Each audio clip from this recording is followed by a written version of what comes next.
உஷார் மலுப்பல். சிங்கராஜாவுக்கு திடீர்னு சந்தேகம் வந்துருச்சு. என்னோட உடம்புல இருந்து இயற்கையிலே நல்ல வாடை வருதா இல்ல கெட்ட வாடை வருதா? உடனே மிருக மாநாட்ட கூப்பிட்டுச்சு. முதல்ல கிட்டவான்னு குரங்க கூப்பிட்டுச்சு. என் உடம்ப மோந்து பார்த்து சொல்லு. மோந்து பார்த்துட்டு பட்டுன்னு உண்மையை சொல்லிடுச்சு குரங்கு. லேசா கொச்சை வாடை தான் அடிக்குது மகாராஜா. என்னது, என்னோட உடம்புல இருந்து கொச்சை வாடையா? சொல்லிக்கிட்டே ஒரு அறை விட்டுச்சு பாரு. அப்படியே சுருண்டு விழுந்து கொடூரமா செத்து போச்சு பாவம் அந்த குட்டி குரங்கு. அடுத்து கரடியை கூப்பிட்டு நான் எந்து கேட்டுச்சு. அது பக்கத்துல வந்து மோந்து பார்த்துட்டு சொல்லுச்சு, ஆஹா என்ன நறுமணம், ரோஜா பூ வாசனை எல்லாம் அடிக்குது. கேட்ட உடனே மூஞ்சு கோணி போய் அப்படியே ஒரு அடை விட்டுச்சு சிங்கம். ரோஜா பூ வாடை அடிக்குதுன்னு என்ன கிண்டலா பண்ற? விட்ட அறையில அதுவும் சுருண்டு விழுந்து செத்து போயிடுச்சு. அடுத்து நரியின் முறை.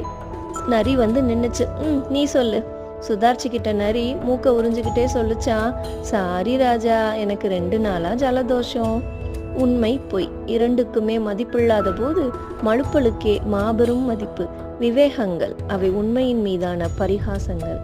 ஓம் ஸ்ரீ சத்குருவே சரணம்.